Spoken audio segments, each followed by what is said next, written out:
Live look in Kerrville, Texas here. Still a sad situation here. That death toll from these flash floods that we've seen over the 4th of July weekend still going up. Now more than 120, including those young girls attending a summer camp. Texas Governor Greg Abbott speaking. He's saying this: at least 161 people are still missing after the state's catastrophic floods. Really haven't seen anything like this since 1987 in that area, and before that it was in the 1930s. Officials are still carrying out search efforts for victims. Our correspondent Sarah Williamson joins us live from Kerrville, Texas with the latest. Sarah, good morning.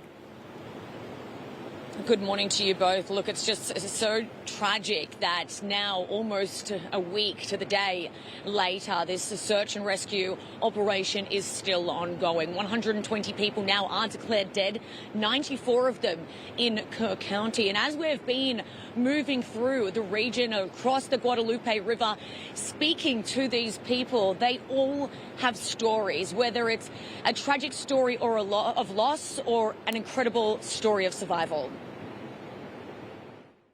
We finished about 10:30 at night, and I was taking a picture and I saw the lightning, and I knew it was, we had to move. It was the decision between life and death. And then, my son was acting like a typical teenager.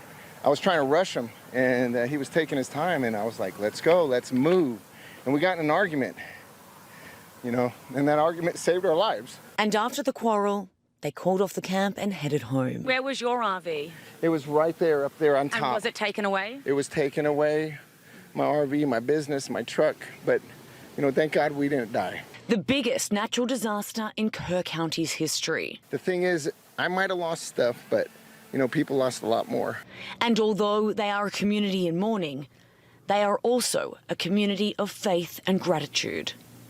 Like, a lot of people say this was an act of God, but it's not an act of God.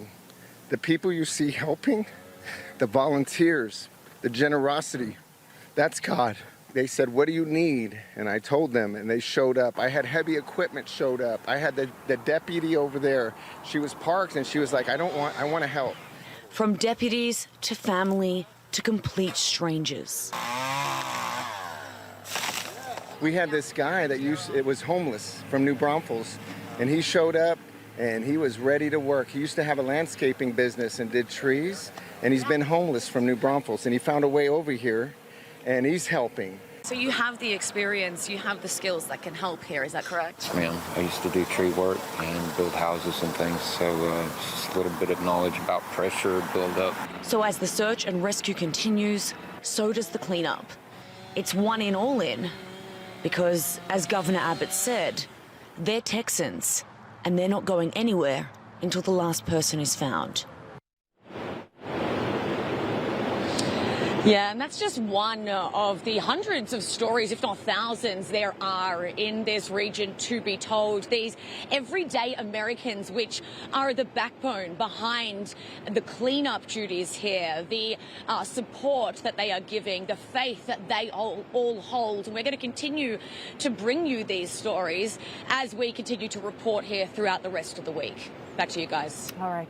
Thanks for doing so and highlighting, again, those heroes who are really struggling during this time. Sarah Williamson, appreciate it. Information. Truth is freedom.